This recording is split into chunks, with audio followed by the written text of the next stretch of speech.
হত্যাকাণ্ডত জড়িত থকা সন্ত্ৰাসবাদী যেনেধৰণে ড্ৰোন আৰু মিছাইলেৰে হত্যা কৰা হৈছিল ঠিক তেনেধৰণে আমি কেতিয়াও আলফা শিবিৰত শুই থকা অৱস্থাত থাকোঁ সেই একে পৰ্যায়তে ড্ৰোন আৰু মিছাইল আক্ৰমণৰ জৰিয়তে আলফাক হত্যা কৰি এই গোটেই প্ৰক্ৰিয়াটো শেষ হোৱাটো আমি বিচৰা নাই কাৰণ আমি সকলোৱে জানো যে 90 দশকৰ পৰা আজিলৈকে প্ৰায় 18-20 হাজাৰ মানুহ আলফা এই সংগ্ৰামখনত নিহত হ'ল হত্যা কৰা হ'ল তাৰ পিছতো এতিয়াও আকৌ বন্ধুক বাৰুদেৰে এই গোটেই সমস্যাটো এতিয়াও সমাধান কৰিব নোৱাৰে বা আমিও সমাধান কৰাটো বিচৰা নাই আমাক নিশ্চিতভাৱে আমি অসম জাতীয়তাবাদী যুৱ ছাত্ৰ পৰিষদে ক'ব বিচাৰোঁ যেটো আলফায়ো কৈ আছে যে এটা ৰিকগনাইজ এটা স্বীকৃতিৰ জৰিয়তে মই ভাবোঁ এই গোটেই প্ৰক্ৰিয়াটো শেষ কৰিবৰ কাৰণে অসম চৰকাৰ ভাৰত চৰকাৰক মই দায়িত্ব ল'বৰ কাৰণে আহ্বান জনাইছোঁ গতিকে লৈ পেলাই এই কথাখিনি এইকাৰণেই আমি অসম জাতীয়তাবাদী যুৱ ছাত্ৰ পৰিষদে আপোনালোকৰ জৰিয়তে অৱগত কৰিব খুজিছোঁ আমি কৈছোঁৱেই যে 18-20 হাজাৰ যেনেধৰণে আমাৰ অসমৰ পাহুৱাল ডেকা এই সংগ্ৰামখনত নিহত হ'ল হত্যা হ'ল তাৰপিছত নিশ্চিতভাৱে আলফা আৰু আমি অসমৰ জনসাধাৰণক এটা ৰিকগনাইজ এটা স্বীকৃতি আলোচনাৰ টেবুলৰ জৰিয়তে সমাপ্ত কৰিবৰ কাৰণে আমি দাবী জনাইছোঁ প্ৰথমখিনিৰ লগত আলফা আৰু চৰকাৰৰ মাজত আলোচনা ইমান দিনে আমি এই বিষয়টো আলফা সেনাধ্যক্ষ পৰেশ বৰুৱা আৰু অসমৰ মুখ্যমন্ত্ৰী doctor Himanta Biswa Sarma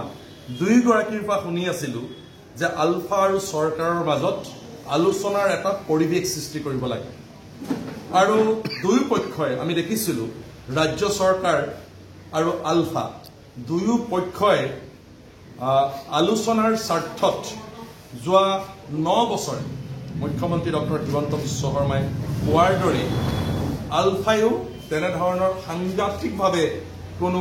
army activity কৰা নাছিল আৰু সেইবাবে আমি অসমৰ মানুহ খুবেই আশাবাদী আছিলোঁ যে আলফা আৰু চৰকাৰৰ মাজত আলোচনা হওক আৰু এই গোটেই বিষয়টো আলোচনাৰ জৰিয়তে অন্ত কৰক কিন্তু যোৱাকালি ম্যানমাৰত যেনেধৰণে আলফাৰ শিবিৰত আক্ৰমণ কৰা হ'ল আৰু তাত নয়ন অসম আৰু দুগৰাকী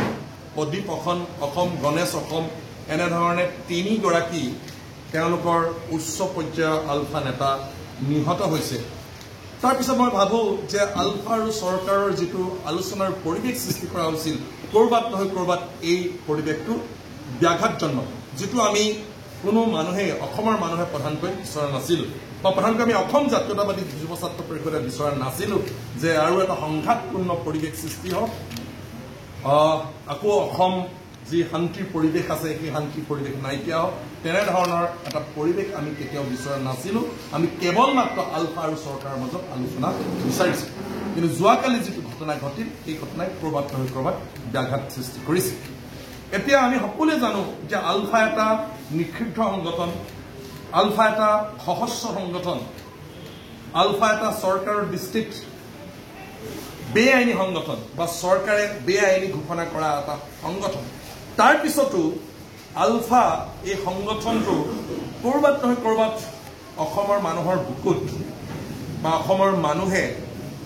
এটা বিদ্ৰোহী সংগঠন হিচাপে গণ্য কৰে আৰু সেইবাবে কেৱল মাত্ৰ আমি অসমৰ মানুহেই যে বিদ্ৰোহী সংগঠন হিচাপে গণ্য কৰোঁ তেনে নহয়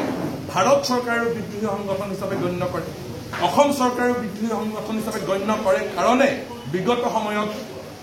এই পিচিজি যেতিয়া গঠন কৰি দিছিল আলফাই তেতিয়া গৃহ মন্ত্ৰালয়ৰ পৰ্যায়তো বা কেন্দ্ৰীয় চৰকাৰ পৰ্যায়ত কেইবাবাৰো আলোচনা হৈছিল গতিকে এনেধৰণে আলফাৰ শিবিৰত যোৱাকালি যি আক্ৰমণ কৰা হ'ল ড্ৰোন আৰু মিছাইল দি পেলাই আক্ৰমণ কৰা হ'ল সেই আক্ৰমণ আমি দেখিছিলোঁ পুলৱামাত যিসকল সন্ত্ৰাসবাদীয়ে নিৰীহ নাগৰিকক হত্যা কৰিছিল সেই নিৰীহ নাগৰিকক হত্যা কৰা সন্ত্ৰাসবাদীক তেখেতলোকে তেনেধৰণে ড্ৰোন আৰু মিছাইলেৰে আক্ৰমণ কৰিছিল গতিকে আমি কেতিয়াও এই